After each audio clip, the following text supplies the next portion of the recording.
C'est dans un froid parisien glaçant qu'on va évoquer l'actualité mercato. Salut Nono.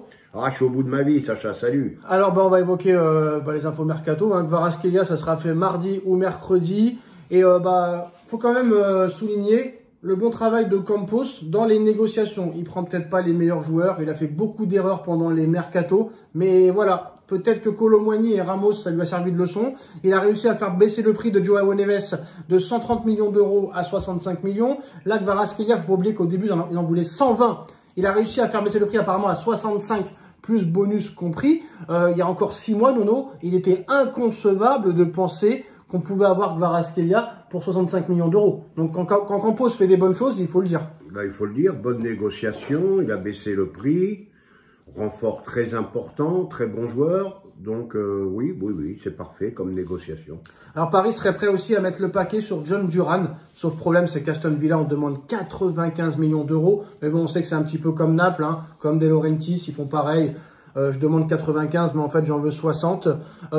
Est-ce que Paris va faire l'effort de prendre ce joueur, sachant qu'apparemment c'est vraiment Enrique qui le veut, pour concurrencer Ousmane Dembélé? Enrique ou pas Enrique, il n'y a pas de référence, Duran. Moi je veux bien, Kolo Muani aussi, c'était soi-disant un grand phénomène à l'Eintracht Francfort.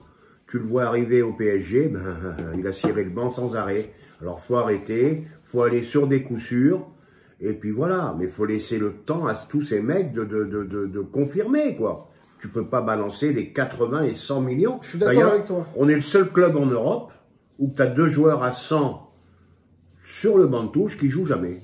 Voilà. Ton Ramos a joué hier, Nono, on a vu le résultat. Bref, oui, mais il est mort, Ramos. Il l'a tué. Nono aussi, il faut comprendre le mec. Barcola, ça fait 12 matchs d'affilée qu'il n'est pas décisif, ni but, ni passe décisif, ni impliqué au départ d'une action qui amène un but. Donc ça devient compliqué quand même au bout de 12 matchs. Nono, si Neymar aurait fait ça, ou Neymar aurait fait la moitié de ça, ou Mbappé la moitié de ça, mais qu'est-ce qu'il aurait pris? Qu'est-ce qu'il aurait pris, Nono? Il n'y a plus de débat dans le football aujourd'hui, il y a tellement d'âneries qui sortent. Voilà, Enrique, j'ai lu en conférence de presse, il est dans un mauvais moment, mais c'est un grand joueur. Bon, voilà. Alors moi, ce qui me fait rire, Nono, c'est que Dembélé, c'est un grand joueur. Nono, Dembélé, quand il est nul, il te dit que c'est un joueur exceptionnel et qu'il paierait pour le voir jouer.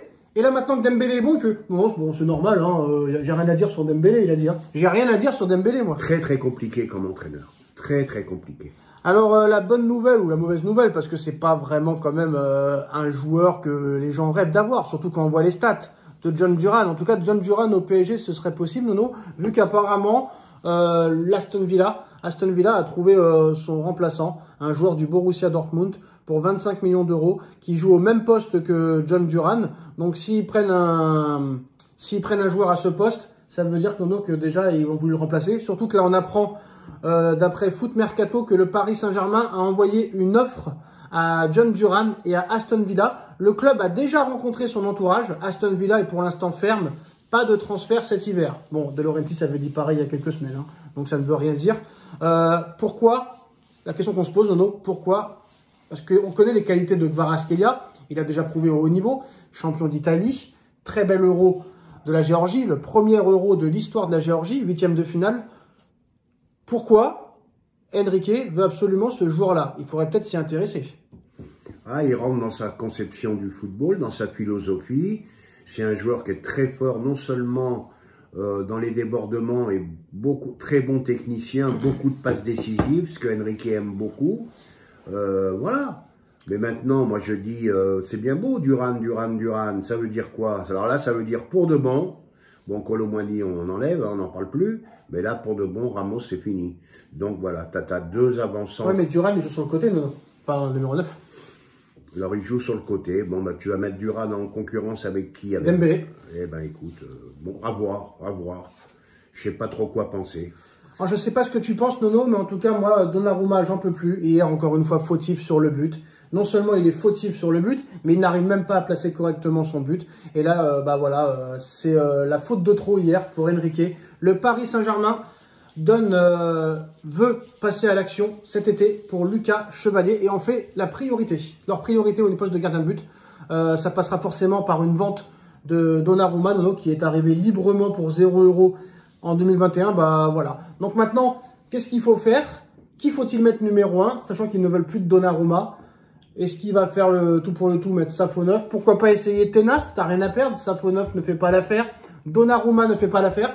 Tenas, à chaque fois qu'il a joué, il n'a jamais pris de but. Et en plus de ça, il a convaincu. Pourquoi ne pas essayer Tenas en attendant de prendre un top gardien? Bah, je sais pas si c'est pas le plus fort des trois, je vais te dire honnêtement. Moi aussi, je le pense. Voilà, titulaire en équipe olympique espagnole. Championne olympique. Championne olympique. Le mec, il a un jeu au pied très très bon. Voilà, donc ça rentre dans la philosophie d'Enrique, donc je comprends pas. Voilà, alors maintenant tu me dis chevalier. Ouais, chevalier. Attention, restez calme là aussi. Moi je me rappelle, il y a quelques années au PSG... Bah, tu prends qui alors? Attends. Courtois, tu vas prendre Thibaut Courtois? Laisse-moi finir. Bah oui, je me rappelle, il y a quelques années, on pensait tous que Revaux, c'était le meilleur... Oh non, bah, attends, je finis. Revaux, c'était un gardien exceptionnel au Havre. Tizi, c'était un gardien exceptionnel aussi, il a fini au bois. On l'a acheté au PSG, ça a fini en limonade. Ouais, bah, là, attention, jouer à Lille, jouer au Havre, jouer au PSG, il n'y a pas la même pression. Hein. Non, mais Lille, c'est une équipe qui joue la Ligue des Champions cette année. Le mec, il fait des grosses performances.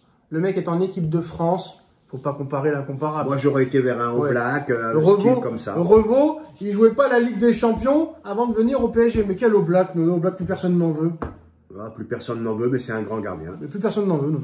Voilà, Oblak. Mais personne n'en veut. Oui. Arrête. Mais pourquoi pas Courtois aussi, pendant qu'on y est?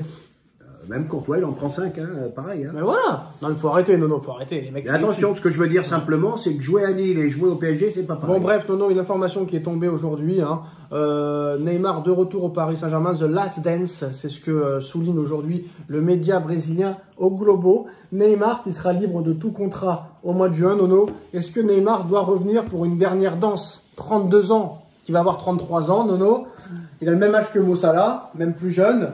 Est-ce que faut-il reprendre Neymar pour une dernière danse et relancer un petit peu l'économie du Paris Saint-Germain, sachant que ce mec-là, il peut jouer 2 ans sans jouer, il peut rester 2 ans sans jouer, on l'aimera toujours autant. Bah déjà, The Last Dance, c'est une mauvaise comparaison.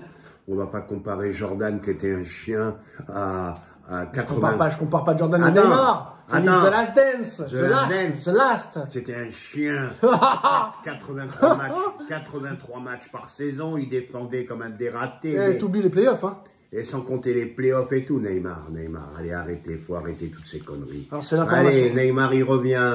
Ronaldo, il est pas loin. Ah, faut arrêter. Oh mon Dieu. Il y a des footix qui veulent le retour de Neymar. Voilà. Il est considéré comme l'un des meilleurs joueurs de sa génération, Nono. Ah oui. Ah oui, mais ça, je suis d'accord. Je suis d'accord. S'il n'avait pas déconné, c'était 3-4 ballons d'or, hein.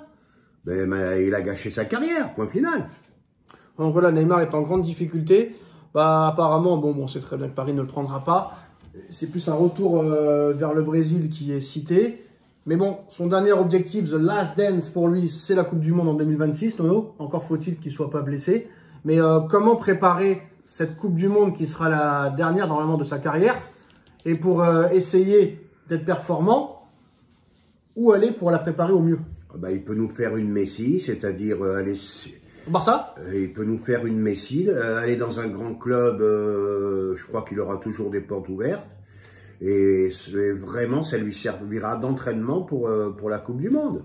C'est ce que malheureusement mon ami Léo a fait avec le PSG. Et ça a marché, il était champion du monde. Et ça a marché, il a été champion. Ronaldinho, champion du monde à Paris. Mbappé, champion du monde à Paris. Messi, champion du monde à Paris. Salut à tous.